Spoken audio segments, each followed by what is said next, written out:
Jackson Kiplagat Mandago to address the assembly. Welcome. Mr. Speaker and honorable members, let me start by expressing my profound appreciation for this opportunity accorded to me to address this honorable House once again. May I also take this time to thank you members for your continuous support to county programs and for the good work that you are doing to serving our populace. I must admit that the responsibility placed upon your shoulders following your election is enormous. But I'm confident that you are equal to the task and that you will continue to discharge your duties in a diligent, objective, and impartial manner. As I've always said, your debates on the floor resonate with the issues that matter to the electorate. We must remain focused always, and our deliberations be premised on the developmental milestone in line with our county integrated development plan. Mr. Speaker, in water, access to clean and potable water is critical and a necessity. As such, my government has continually strived to maintain our 6 water supply points at Moise Bridge, Tarbo, Kipkabos, Ban Forest, Sosiani, and Samput. These are all systems, and I urge this House to support initiatives to change their source of power from the conventional electricity to solar power, despite its high initial cost. This will enable the residents of this county to access water at an affordable cost and in a sustainable manner. To increase access to water in Eldoret Town and its environs, Elegarini Water Treatment Plant, commissioned late last year, has added an additional volume of 9,000 cubic meters per day.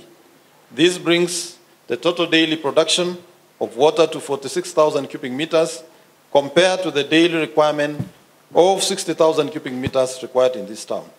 To close this gap, we've managed to secure Kenya shillings 1.4 million from the African Development Bank through LDOAS and administered by Rift Valley Water Services Board in conjunction with Lake Victoria North that will go towards the construction of Kipkaren Water Treatment Plant.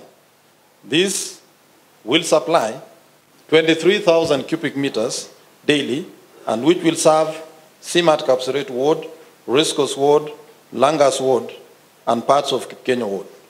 In our programs, we have also earmarked Kerita Dam for construction through the Ministry of Water, which when complete will supply water to the AEZ Special Economic Zone and the entire Jeptiret Kipchamo Ward and parts of Ngeria Ward.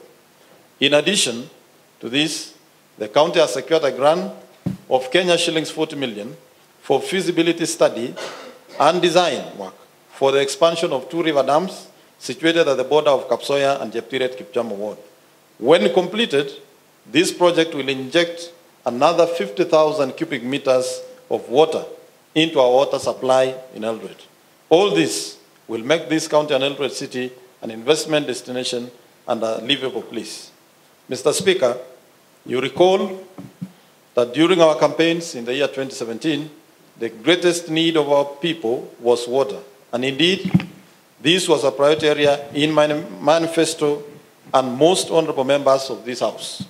Because of this, my government budgeted to procure water machinery worth 711,487,800 to enable us fast-track the process of availing water to our people. This machinery will help us as a county reduce the cost of desilting our dams, water pans, and drilling of boreholes by an approximately 40%. The machines so far received and launched are 6 tippers, 4 long-arm excavators, 3 crawler excavators, 3 track dozers, low-bed prime movers, 2 drilling rigs, 2 support trucks, 1 test pumping unit, and 2 fuel tankers. Other machinery ordered and yet to be received included dredging boat, that's a Watermaster, drum rollers, and backhoe loaders. I want to assure this House today that the machinery will be fully utilized. I have directed the department responsible for water to develop a workable program on desilting of dams and ponds and also identify areas for drilling. I have also directed the same department to design solar-powered schemes in all the potential dams to be financed in the next financial year. I request this Honorable House to approve this when the right time comes. To utilize the drill boreholes and potential springs, my government in the last 1 year has equipped 54 boreholes with solar-powered energy. This has greatly helped the institutions and neighborhood in accessing clean water. The increase in water volume will give opportunity to residents to venture into horticulture and also reduce the distance and time used to search for water.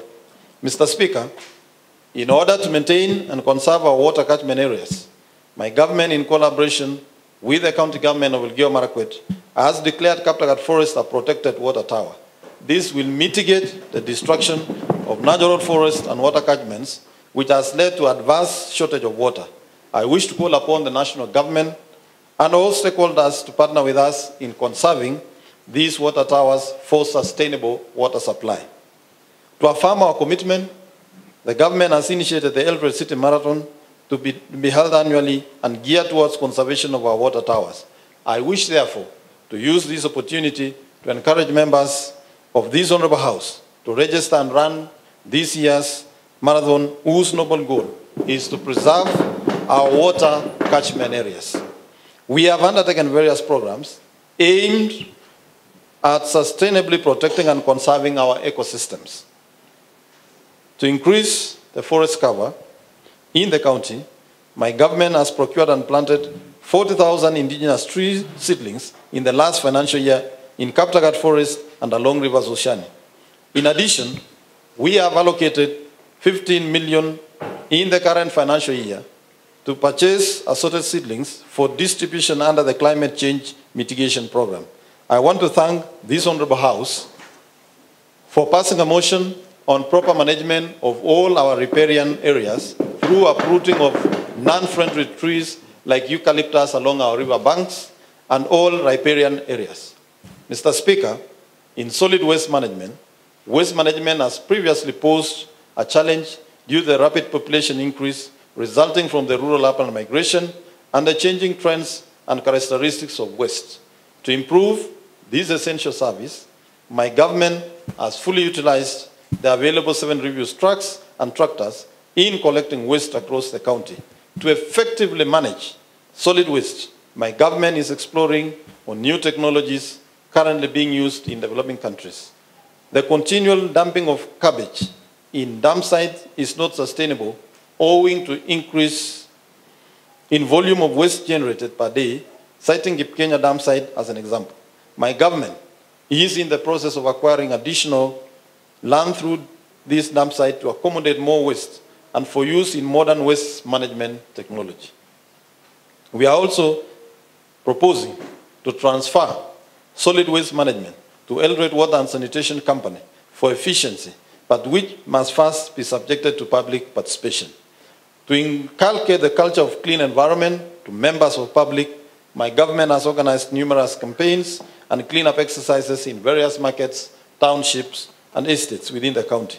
I urge this Honorable House to fast-track the passing of solid waste management bill to enable us fully enforce on its provisions. Mr. Speaker, our county is well known for producing champions in athletics and other sports. To nurture this talent and ensure sports tourism within the county, my government has invested in constructing the state-of-the-art high-altitude training center at Chagaya in Tarako Ward. This facility will be used to train our young talents and act as a revenue earner for international trainees. To further attract both local and foreign tourists, my government has allocated funds for improvement of Keses Dam, Kapsiliot Hills, Monument, and River Sosiani Nature Trail. Mr. Speaker, in the Department of Cooperatives and Enterprise Development, this year alone, the department carried out 43 cooperative sensitization meetings across all the wards to sensitize the public on cooperative knowledge. On this, 35 more circles have been registered, bringing the total number of active cooperative societies to 342 from 149 in 2012. Total registered cooperatives in the country currently stand at 661. To ensure that the entrepreneurs access the newly developed LPO loan product, the Directorate has registered Aqua SACCO, in which the youth, women, and people living with disability can access affordable credit to finance the tenders from the county government. The County Enterprise Fund was established by the county to support cooperative movement and develop entrepreneurial capacities among cooperatives entrepreneurs. The fund has made remarkable progress in its objective since inception in 2014. Through the fund, the county has advanced loans totaling to 175,400,000 to 77 cooperatives. 18 of these applicants are cooperatives under the Moisoi Farmers Cooperative Union.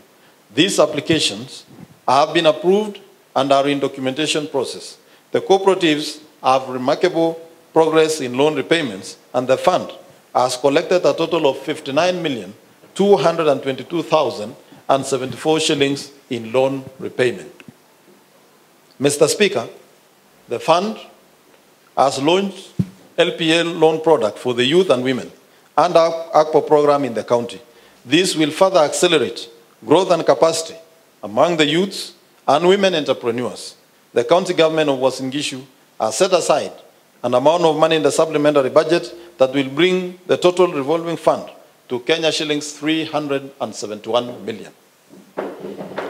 The department has embarked on developing a legislative framework to guide the operations of the department. The Enterprise Development Fund Act is in place while the regulations are in the process of enactment.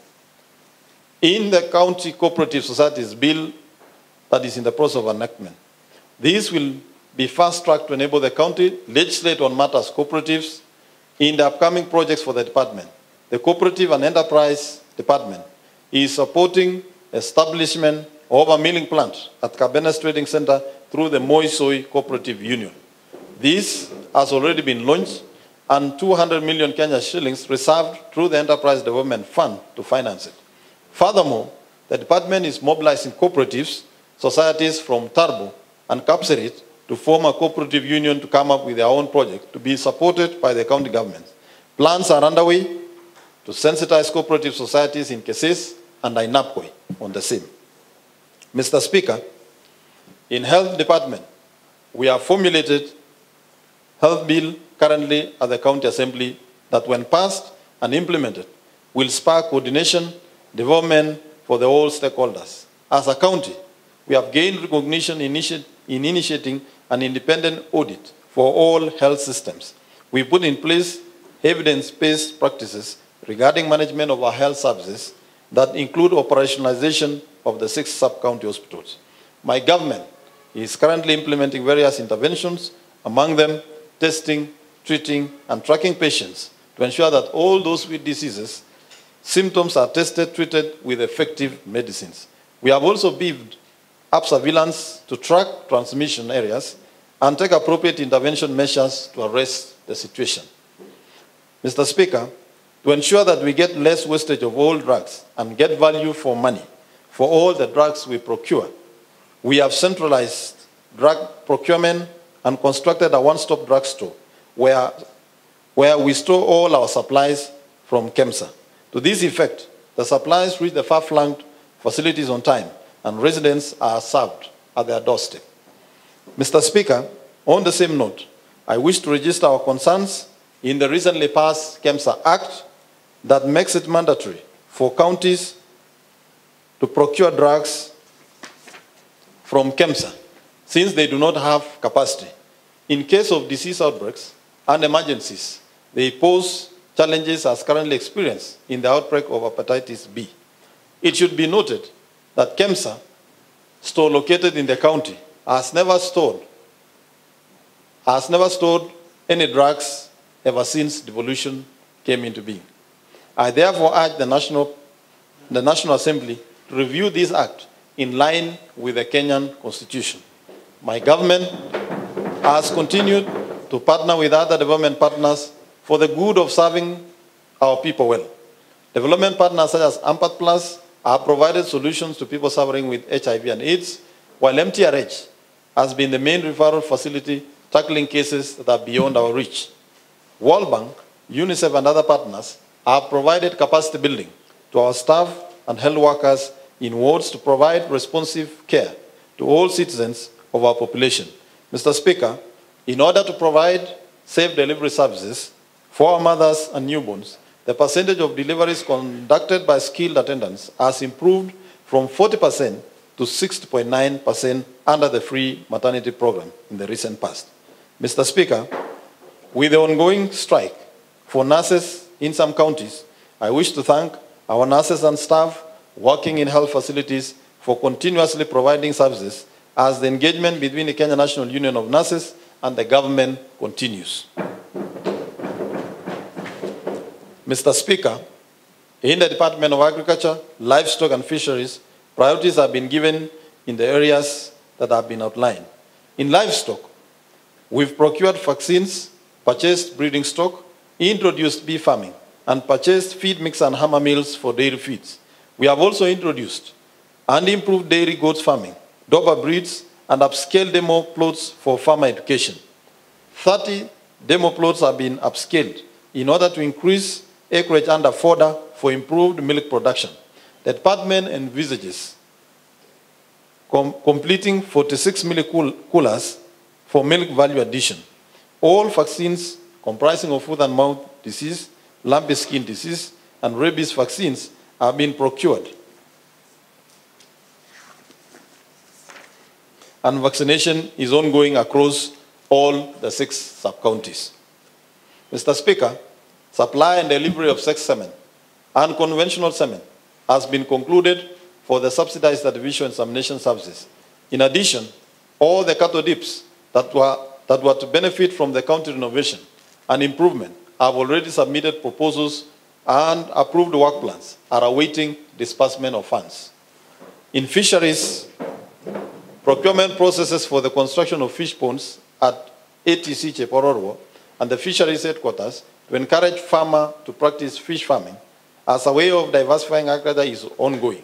In addition to this, the department has invited quotations for fingerlings and fish feeds to facilitate farmer education and demonstration across the county.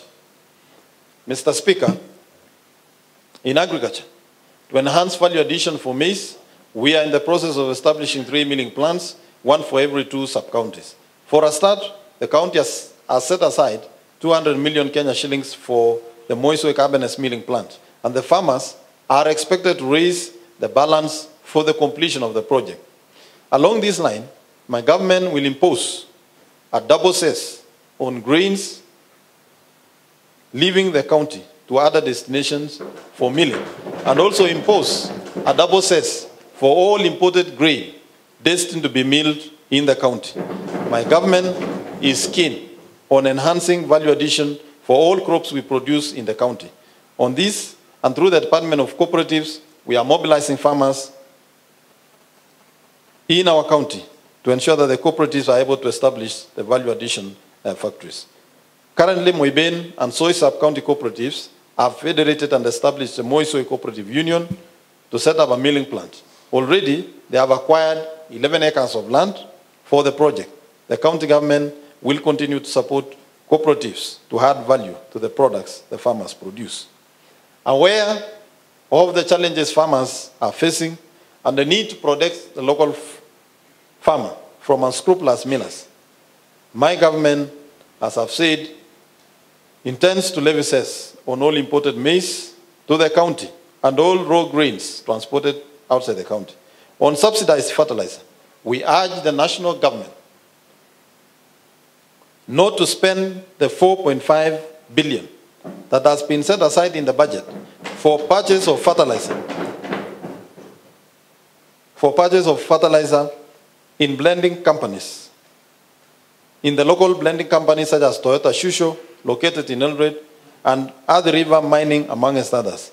I urge the Cabinet Secretary, Honorable Mwangi Kiunjuri, not to use the funds set aside for subsidy fertilizer in payment of old debts to NCBB and fertilizer supplier, ETG, who recently signed an MOU with our farmers to supply fertilizer at Kenya shillings 3,000. Mr. Speaker, the department has procured pesticides for the control of fall armyworms that affected crop farming in the county in the previous production seasons. In pursuit for diversification, the department will purchase and install 9 coffee pulping machines for wet processing of coffee and testing quality berries produced. Procurement of certified seeds and seedlings also in process for supply and delivery of avocado, macadamia, tissue culture bananas, Irish potatoes, pyrethrum, and coffee seedlings. The crop seed project is part of an elaborate means of encouraging and promoting diversification in agriculture to shield our farmers from over-reliance on the maize sector. In addition, the department has constructed cereal stores at Kaptuli, Mafuta, and Tuyo for cereal storage and warehousing, which are at their completion stages. At ATC Chepororwo, borehole drilling, piping and construction of elevated steel tanks has been completed and is expected to enhance availability of water within and outside the institution for irrigation, dairy farming, Construction of ultra-modern dairy units and installation of milking machines is currently ongoing for zero grazing and intensive dairy farming to improve on production and also to act as a model for educating farmers who venture into dairy farming. Construction of multi-purpose hall is also in completion stages, and the department wishes to fast-track this in order to facilitate training to be carried out in the facility. Mr. Speaker, at the Agricultural Mechanization Services Station, the department has prioritized construction of machinery sheds, improvement of civil works, construction of modern fence and gate, improvement of security systems, and alarm systems. The department also intends to construct a new workshop, complete with offices, stores, service bay, and new soil laboratory. Preparation of bill of quantities for this project is underway at the Department of Transport and Public Works for tendering process to commence soon. Mr. Speaker, despite the milestone achieved so far by the department, there are challenges that have been encountered. They include and not limited to formulation and development of bill of quantities and use of e-procurement, which is not yet fully understood by most suppliers, causing delays in delivery and supply of goods and services. Border dispute at ATC Chepororwo, which has also delayed construction of a perimeter wall and transfer of funds to project account and donor funding, which have delayed implementation of Kenya Smart Agriculture Support Program, ASDSP, and ASDSP programs. Mr. Speaker, my government has put in place measures in order to ensure service delivery and achieve departmental goals and objectives. These include prompt preparation of bill of quantities, e-procurement training for suppliers, and provision of adequate office space for field staff. Mr. Speaker, in order to reduce the cost of production, we recently acquired 5 new tractors with implements to be leased by our farmers at subsidized rates. I wish to note that the potato farmers who have been using human labor, particularly our women, have a reason to smile following the acquisition of potato planters, harvesters, and bed formers. I wish to encourage our farmers through their cooperatives to visit our AMS station. Mr. Speaker, the Trade Department successfully hosted a 10-day Juakali Nguvu Kazi exhibition held at Eldoret Sports Club between the 2nd and 10th of December 2018. Over 2,000 exhibitors drawn from Kenya, Rwanda, Burundi, Uganda, and Tanzania, under the East African Community Regional Economic Bloc, participated in the exhibition that was officially opened by His Excellency the Deputy President of the Republic of Kenya, Honorable Dr. William Samoei Ruto. The successful hosting of the regional Juakali Nguvu Kazi exhibition and the sustained growth of wholesale and retail trade in the county raised the economic profile of the county and has positioned Uasin Gishu County as an investment destination of choice, with some businesses already interested to set up shops in the county. Mr. Speaker, the wholesale market was closed in order to undergo renovations as a matter of public health concern. The challenge of renovation was undertaken up by the Department of Trade, and the exercise has been speeded up with a projection of market completion by end of February 2019. The scope of the original works was initially planned to cover the renovation only. However, this later was expanded to provide for additional 200 new stalls that were not included in the original design, and which occasioned by the desire to promote trade by providing more space to traders. Mr. Speaker, the department has further re-engineered the market to offer a one-stop shop system. Therefore, butcheries, M-Pesa shops, caves, chemist shops were introduced to take into account the needs arising from this concept. Furthermore, a sentry house has been set up and will be equipped with a 24-hour CCTV surveillance in order to tighten the security within the market. In addition, the original abolition blocks have been extended through the inclusion of a PWD wing in order to address the special needs of the people living with disability. Several light masts have been erected in order to make the market operational for 24 hours. Carbon tiles being used in the road inside the market will enhance cleanliness within the market. Mr. Speaker, the Uasin Gishu Inua Biashara Fund Act of 2018 was gazetted to permit the Department of Trade to disperse monies to qualified and deserving small and medium enterprises. The money is currently available for disbursement is Kenya shillings 41 million. Mr. Speaker, I wish to note that the Department of Trade is at an advanced stage of constructing a fresh produce wholesale market, jointly funded with the European Union on a 6.4-acre plot at Kimumu Ward, owned by the county government. The rationale is to relocate all wholesale activities from the congested, overcrowded market facility within the CBD and leave only retail business. The Department of ICT and E-Government has fully automated the issuance of single business permits. The traders no longer need to come and encounter long queues in the county headquarters and other county establishments. This crucial service is available at the sub-county and ward offices, and also at the Huduma Center. This has improved the efficiency in service delivery to the residents of Uasin Gishu County. The department has scaled up a JIRA digital program that was to oversee specific county jobs creation and youth productivity to ensure that the collaboration on the jobs agenda for the county is successfully implemented. Training for ICT entrepreneurs and youth is ongoing across the 4 ICT centers, namely Kapteldet ICT Center in Kapseret Sub-County, Kamnaisu ICT Center in Moiben Sub-County, Wanefa ICT Center in Ainapkwe Sub-County, and Nukiata ICT Center in Soi Sub-County. The department has also carried out GIS mapping of parking slots in the CBD.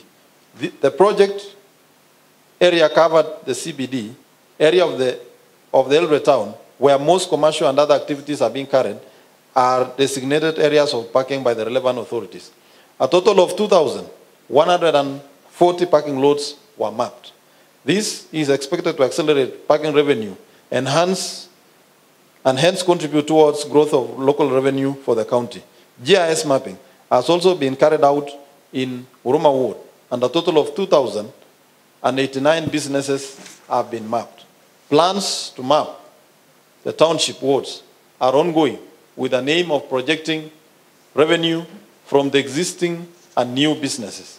This is expected to increase revenue generated from issuance of single business permits. Mr. Speaker, the department was privileged to commission one ICT center in Ainapkwe Sub-County on Friday, 28 September 2018. The function was presided over by the Right Honorable Kenneth Lusaka, Speaker of the Senate. During the Senate Mashinani Week, where I was in Gishu County, was privileged to host the first ever full Senate sittings outside Nairobi. The department is planning to establish 3 more ICT centers at Kisii Sub-County, Tarpo Sub-County, and a Youth Liaison Center at Socialol, Eldoret West. Plans to network all sub-counties to the county headquarters are ongoing. Currently, Tarbo and Moiben sub-counties have been completed. The remaining 4 sub-counties, namely Soi, Ainapkoi, Kapseret, and Kisii, are earmarked for networking in the current financial year. The department is also in the process of establishing an unstructured supplementary service data, a global system for mobile solution that will aid county citizens in making convenient and efficient payments for county services, such as parking, land rates, single business permits, court fines, among others. Mr. Speaker, the Department of Public Service Management is coordinating department that ensures efficient and effective service delivery to the people through the management of human capital, which is a backbone of any organization. The department, through its office administration, is also tasked with offering policy direction to all departments and agencies for strengthening devolution. Taking into cognizance the important role of human capital, my government has worked on establishing the skill gap and the workforce required to operate at optimum. We are in the process of reviewing our existing organizational structure and updating it accordingly.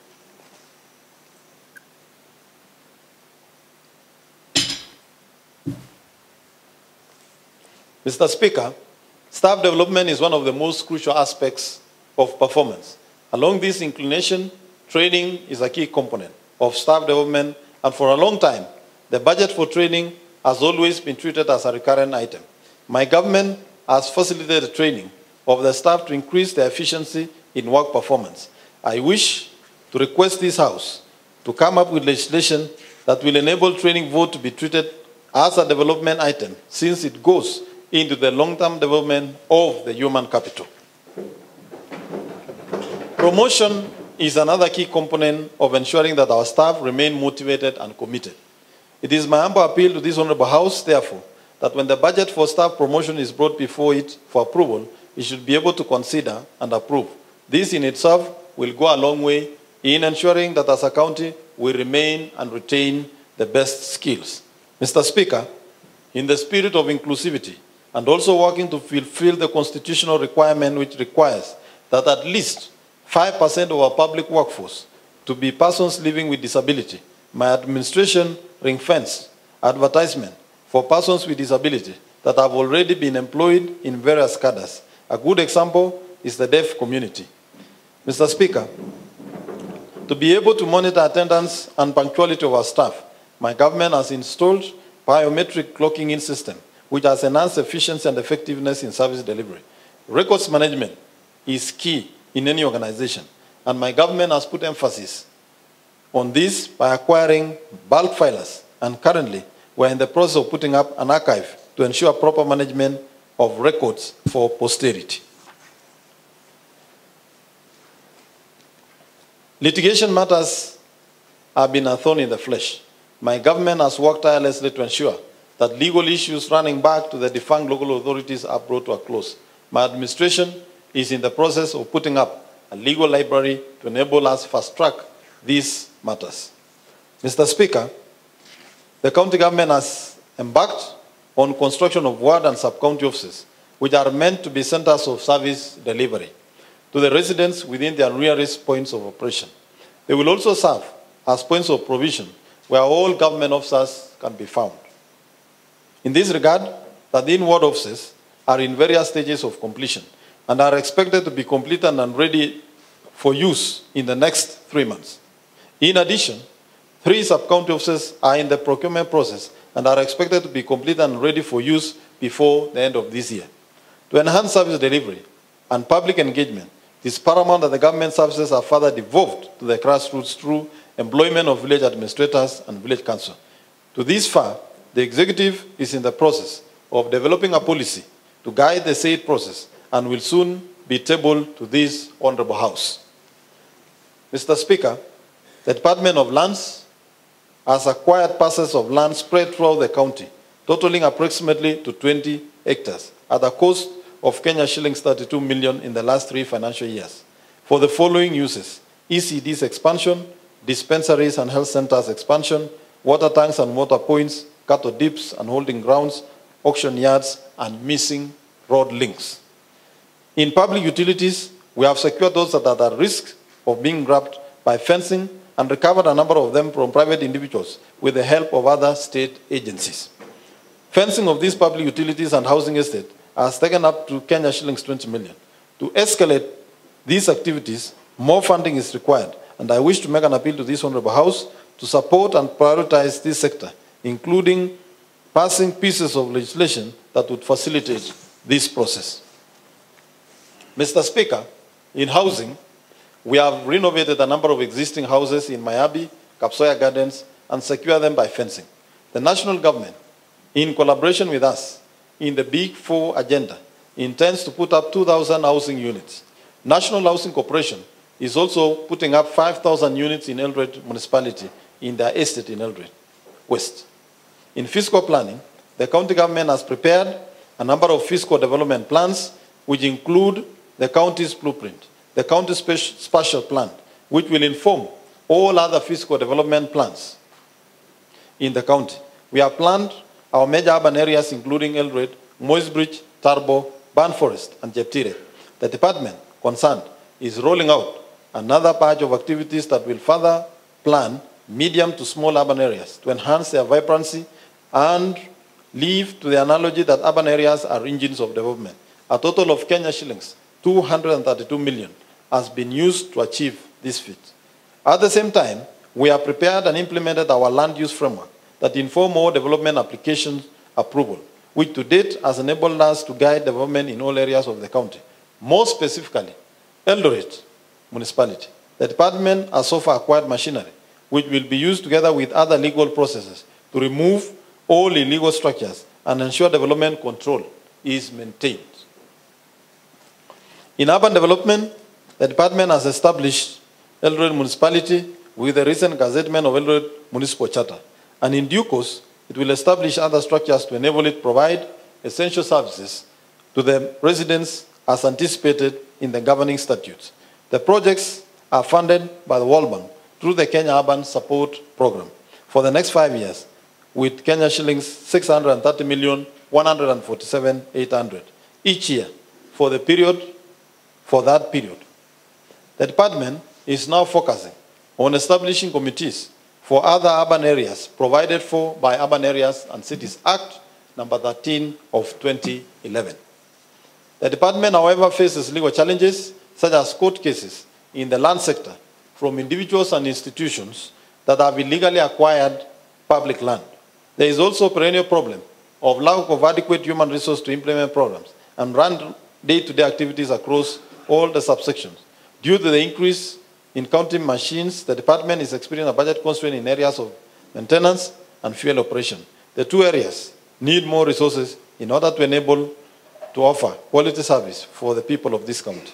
It is also worth mentioning that the department was not adequately funded to enable it to carry out in-house roadworks. Mr. Speaker, in the Department of Education, quality is the engine that drives the success of the economy. My government will continue to invest in technical and vocational skills that will place our people at a better position for employment in some of our recently established and yet to be established investment opportunities within and beyond our county. This will enable youths to fully and effectively participate in the county's economy. We recognize that youth form the biggest percentage of our population, and the biggest challenges facing the youth in the county is unemployment. To improve access, retention, and completion in our institution of learning, we have allocated 63 million.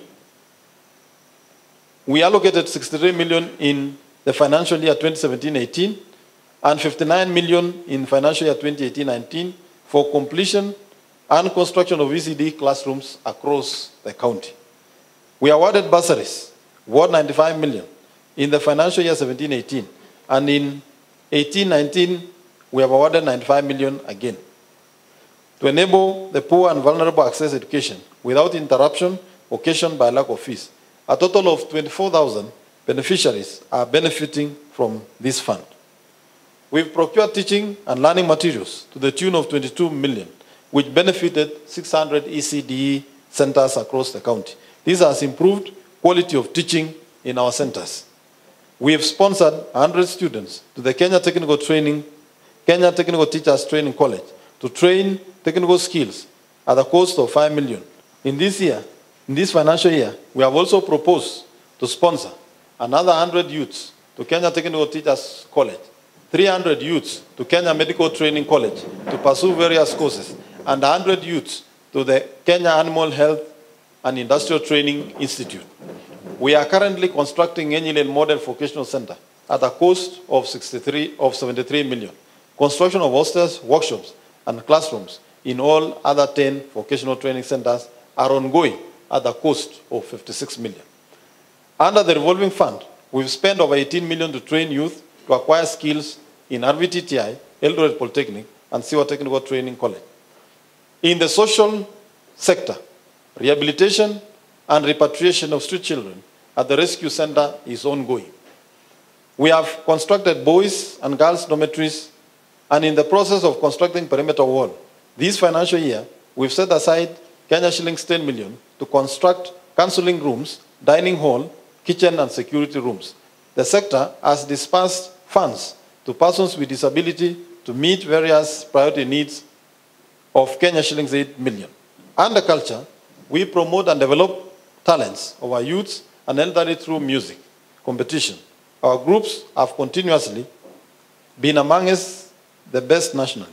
In sports, we procured sports equipment to assist in identifying and nurturing sports talent. We are in the process of constructing 64 stadiums, and designs are almost complete. We organize Eldoret City Marathon to provide opportunities for athletes who miss out on our international events. Mr. Speaker, in the Treasury, the total revenue so far realized for the financial year 2018-19, as at 31st January 2019, is Kenya shillings 342,112,798, which translates to an increase of that 1% compared to 260,838,322, which was collected during the same period in the financial year 2017-2018. The improvement is attributed to the measures that have been put in place in order to streamline revenue enhancement, mobilization, and collection. Some of the measures that have been rolled over include implementation and continuous improvement of the UG Pay cashless system and full integration of this system to commercial banks that provide banking services to the county, such as Kenya Commercial Bank and Equity Bank, while Cooperative Bank and Family Bank on advanced stage in integration. The banks that will not comply to the requirement of integration shall be denied the opportunity to serve the county government, since online system will enable the management to continuously monitor revenue flow, thus reducing the chances of revenue getting lost. The county treasury is also rolling out revenue mobilization and collection exercise to lower levels of administration. That is sub-county and ward level. A task force on land rates was also formed with the objective of looking into outstanding land rates with a view of coming up with a report and recommendation, therefore, for purposes of seeking approval from the County Assembly to grant a waiver before the end of the financial year. Management of public finances in accordance with the principles of fiscal responsibility and to ensure proper receipt and accounting of all money received, proper budget execution, recording and accounting, proper collection, banking and accounting of all revenues collected on behalf of the county government, and effective delivery of target outputs rests with the county treasurer. The county treasurer plays an important role of facilitating departments in prudent absorption and utilization of public funds. At the end of January 2019, the overall absorption of funds stood at 44% for recurrent budget and 22% for development budget. It is underscored that the low absorption of development funds is attributed to a number of factors, which include the challenge of phasing out the auto-creation of suppliers module in IFMIS. Auto-creation module enables payment of suppliers who were previously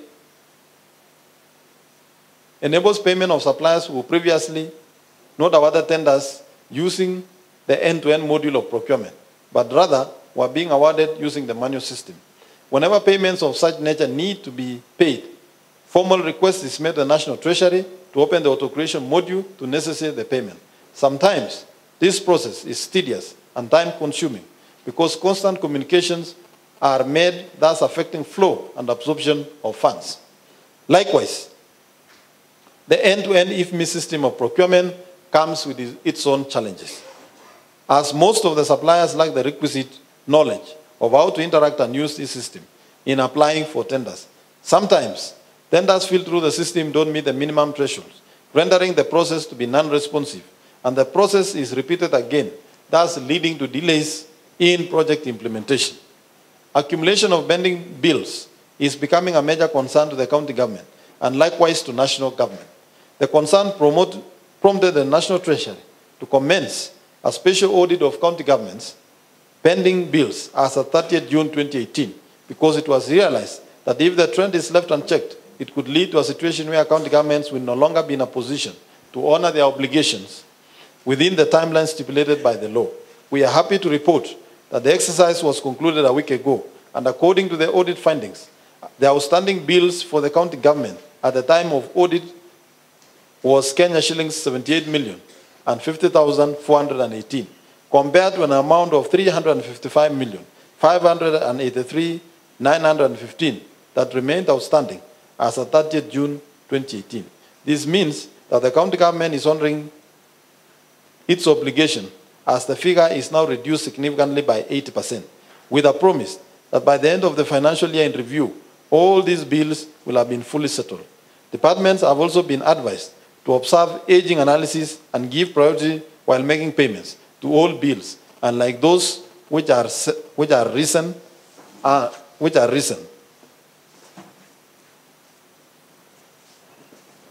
The county government, through a report and a recommendation of the Intergovernmental Relations Technical Committee, disposed a number of obsolete assets, which were becoming an ISO in the month of August 2018, and realized Kenya shillings 14,003,300. Success of any organization depends on the number of internal controls that are put in place for transparency, accountability, and effective and efficient utilization of our resources. It is mandatory for all public funds to be audited through the external audit carried out by the Kenya National Audit Office, and the findings of these audits being publicized.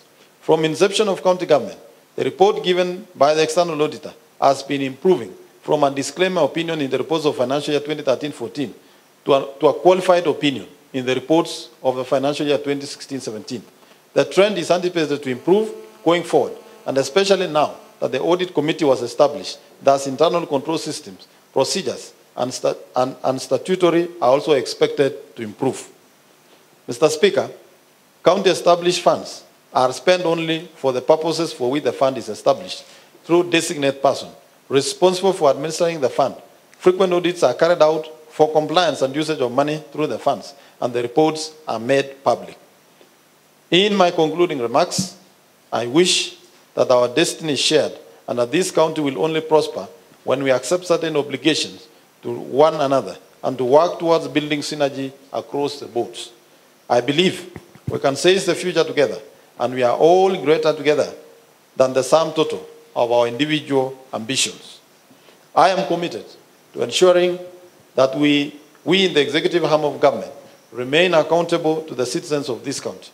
We will bring a number of bills to this House that will support implementation of the development agenda and will ensure that we meet the demands of the legislative arm with respect to annual reports, committee questions, government assurances, and oversight instruments.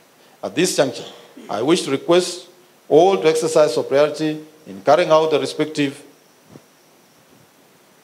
mandates in respect to the separation of powers as envisaged by the law. I wish to still reiterate that let us all submit to the constitutional requirement of independence of various arms of government, the legislature to carry out their legislative function, oversight and representation roles as the executive carry out the implementation role of smooth running of government business. Thank you. God bless you.